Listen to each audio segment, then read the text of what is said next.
قرآن پاک کے مشہور تفسیر روح المانی میں وما من دابۃ فی الارض الا علی اللہ رزقها یعنی زمین میں کوئی جاندار ایسا نہیں جسے اللہ تعالیٰ روزی نہ دیتا ہو کی تشریح کے ذیل میں علامہ آلوسی نے ایک واقعہ بیان کیا ہے۔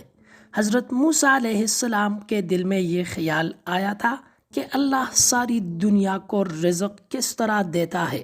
یہ شک و شبہ نہیں تھا، انبیاء کو شک و شبہ نہیں آتا، ان کا ایمان کامل ہوتا ہے۔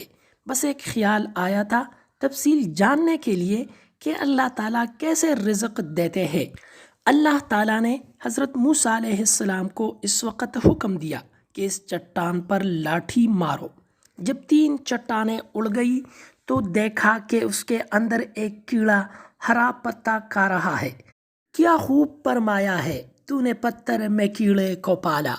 اور وہ کیڑا ایک وظیفہ بھی پڑھ رہا ہے، ذرا اس کا وظیفہ بھی سن لیجئے۔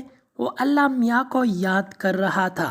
تیسرے پتھر کی چٹان کے نیچے چھپا ہوا کیا کہہ رہا تھا، آئیے سنیں۔ سبحانہ من یرانی، پاک ہے وہ اللہ جو مجھے دیکھ رہا ہے، وَيَسْمَعُ کلامی، اور جو میری بات کو سنتا ہے، وَيَعْرِفُ مکانی، اور جو میرے رہنے کی جگہ کو بھی جانتا ہے، وَيَذْكُرُنِي وَلَا يَنْسَانِي، اور جو ہمیشہ مجھ کو یاد رکھتا ہے اور کبھی مجھ کو نہیں بھولتا کہ کس وقت روزی نہ ملے۔